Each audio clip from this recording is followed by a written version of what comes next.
Friends, అందరూ బాగున్నారా? అందరూ బాగున్నారు అనుకుంటున్నాను. మరి ఈరోజు దేవుని వాగ్దానంతో నేను మీ ముందుకు వచ్చాను. ఈరోజు దేవుని వాగ్దానం హెబ్రీయులకు రాసిన పత్రిక 11వ అధ్యాయము 5వ వచనం. ధనాపేక్ష లేని వారై మీకు కలిగిన వాటితో తృప్తి పొందియుడి. దేవుడు వాగ్దానం చేస్తున్నాడు ఏమనంటే, నిన్ను ఏమాత్రము నువ్వు విడువను, నిన్ను ఎన్నడూ ఎడబాయను.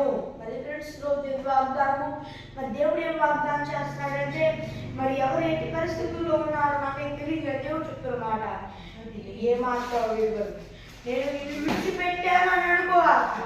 నువ్వు ఎట్టి పరిస్థితుల్లో ఉన్నా కూడా నేను నీకు తోడుంటా. నీ దోషాలను నేను పరిహరించుకున్నా. భయపడదాక. నువ్వు దోషం చేశావు, కానీ నేను కోపంతో క్షమిస్తున్నా. ఇంకెన్నడూ చేయవాక, నేను ఏమాత్రం విడవను. భయపడక, ధైర్యం తెచ్చుకో. నేను ఎన్నడూ ఎడబాయను, నేను నిన్ను విడిచిపెట్టను, నేను నీకు తోడుంటా. నిన్ను ఎన్నడూ విడిచిపెట్టేవాడిని కాను, ఎంత మాత్రం కూడా నేను వదిలిపెట్టేవాడిని కాదు.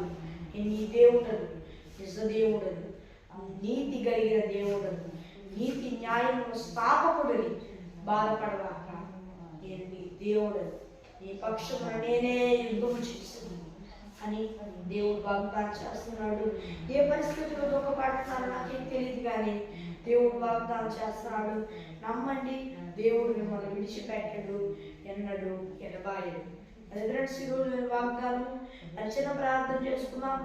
పరలోకమున్న దేవా, ఈ వాగ్దానం స్ఫూర్తిగా స్పష్టంగా ఈ బిడ్డలమైన మాతో మాట్లాడి వేలాది కోట్ల స్తోత్రాలు చెల్లిస్తున్నామయ్యా. ఎస్సయ్యా, నాయన, ఈ బిడ్డలందరూ ఇందులో కూడా వారందరూ నేను నమ్ముకొని పాల్గొని బాప్తిజం తీసుకొని రక్షణ పొందుకొని ఆత్మ అభిషేకం సహించి మరలా కొట్టుకొని రక్షణ పొందుకొని ఆత్మను పొందుకొని ఆత్మ అభిషేకం సాధించాలి. నువ్వు మాతో మాట్లాడిన స్తుతిస్తూ యేసు నామములో నడుచున్నాను. ఆమేన్. మరి ఫ్రెండ్స్, ఈరోజు వాగ్దానం మీ ప్రార్థన కొరకు ప్రస్తుతం 1-6-3-0-9-9-6-0-89 నెంబర్కి కాల్ చేయండి. మరి మరోసారి ఇంగ్లీష్లో చెప్తాను. +91-6305-960089 నెంబర్కి కాల్ చేయండి. మరి మరీ వాగ్దానంతో కలుద్దాం.